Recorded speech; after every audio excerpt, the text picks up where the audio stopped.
Hello future IITians and NITians. तो definite integration की जब भी हम बात करते हैं इसके क्वेश्चंस काफ़ी भर भर के पूछे जाते हैं, चाहे जेई मेंस का एग्जाम हो या जेई एडवांस का एग्जाम हो। जैसे जेई मेंस के एग्जाम में एक टाइप के क्वेश्चंस काफ़ी ज़्यादा फ्रिक्वेंट है, यहाँ पे एक फंक्शन दे रखा होता है और उसके डिफ्रेंशिएशन का यूज़ अपने को करना होता है। वैसे इन क्वेश्चंस की अगर मैं बात करूँ तो इन सब का सॉल्यूशन अपन ने इस वीडियो में किया हुआ है, जिसका लिंक आपको नीचे डिस्क्रिप्शन में मिल जाएगा, आप लोग वहाँ से जाके चेकआउट कर सकते हैं। अब बात करते हैं इस कंसेप्ट की। इसमें होता क्या है, जैसे एक क्वेश्चन अपने को ये वाला दे रखा है, यहाँ पे fx एक फंक्शन दे रखा है डेफिनेट इंटीग्रेशन के फॉर्मेट में और अपने को अल्टीमेटली fx फंक्शन ही निकाल के बताना है।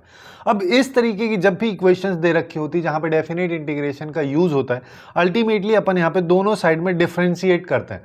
बट जब डेफिनेट इंटीग्रेशन का यूज हो रखा हो तो कैसे डिफ्रेंशिएट करते हैं, वही यहाँ पे मेन कंसेप्ट है। तो देखो इस क्वेश्चन में हम क्या करेंगे, सबसे पहले एक चीज का अपन रियलाइजेशन कर सकते हैं। जैसे अगर मान लो इस इक्वेशन में मैं x इक्वल टू 0 डालता हूं तो यहाँ पे ये पूरा जीरो हो जाना है, e की पावर 0 की वैल्यू 1 हो जाएगी, जिसका मतलब अपने पास f ऑफ 0 की वैल्यू 1 आ जाएगी, है ना। ये मैं क्यों कर रहा हूँ, अब देखो अब मेरे को इसको डिफरेंशिएट करना है। डिफरेंशिएशन करेंगे तो दोनों साइड अपन करेंगे तो लेफ्ट साइड में अपने पास f डैश x आ जाएगा।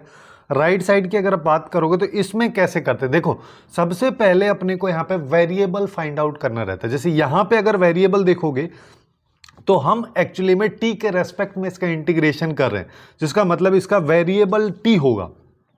तो जो वेरिएबल नहीं है उसको बाहर रख देते हैं एज इट इज। उसके बाद जो वेरिएबल है सबसे पहले अपर लिमिट को उस फंक्शन के अंदर डाल दो। जैसे f ऑफ t यहाँ पे लिखा है, इसके अंदर डाल दो तो यहाँ पे क्या आएगा, f ऑफ x, t की जगह x हो गया।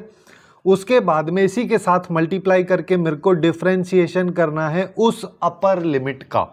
जैसे यहाँ पे x है तो इसका डिफरेंशिएशन कर दिया, उसके बाद माइनस साइन लगा, फिर उसके बाद लोअर लिमिट को फंक्शन के अंदर डाल दो जिसमें वेरिएबल डल रहा है, तो यहाँ पे f ऑफ 0 हो जाएगा।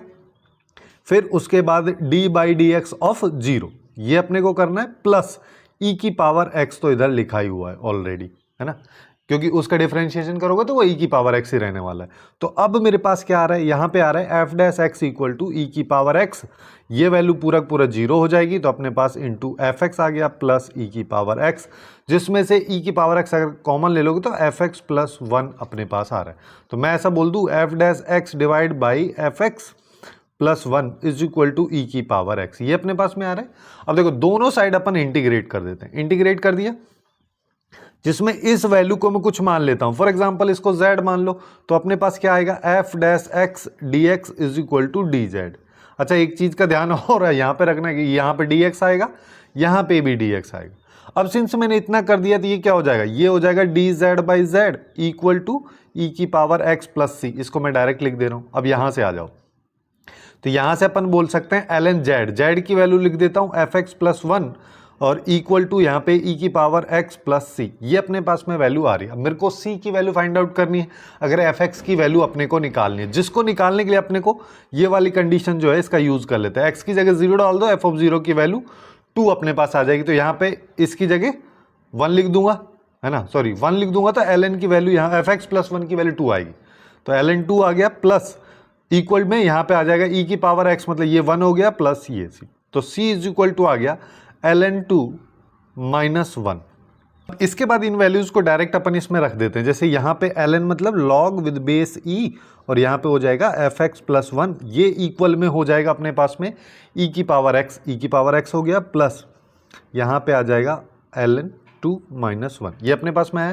तो यहाँ से मैं बोल सकता हूँ fx plus 1 is equal to क्या हो गया, यहाँ पे अपन बोल देते हैं कि ये e की पावर में सब कुछ है। जैसे e की पावर x माइनस 1 हो गया, इसको मैंने एक साथ लिख दिया, ठीक है, जैसा क्वेश्चन में फॉर्मेट है ऑप्शंस में उस बेसिस पे e की पावर x माइनस 1 को एक साथ लिख दिया, प्लस यहाँ पे log विद बेस 2 इसको लिख दिया, जिसको अपन ऐसे लिख सकते हैं कि ये e की पावर x माइनस 1 इस तरीके से लिखा है इंटू e की पावर में ये, है ना, यहाँ से इसकी वैल्यू 2 आ जाएगी, तो ये अपने पास में आ रहा है 2 इंटू ई की पावर x, 2 इंटू ई की पावर में ई की पावर x माइनस 1, ये fx प्लस 1 की वैल्यू है, तो fx की वैल्यू क्या आ जाएगी, माइनस 1, यानी कि अपने पास जो ए ऑप्शन है वो इस क्वेश्चन का करेक्ट आंसर हो जाएगा। तो इस तरीके से जिन क्वेश्चंस में डेफिनेट इंटीग्रेशन दे रखा होता है और वहाँ पे जब डिफरेंशिएशन का यूज़ अपने को करना होता है तो कुछ इस मेथड की हेल्प से अपन काफ़ी इजीली उनको डिफरेंशिएट कर पाते हैं। इसी को बेसिकली लेबनीज थ्योरम के नाम से भी जाना जाता है, Leibniz theorem for definite integration.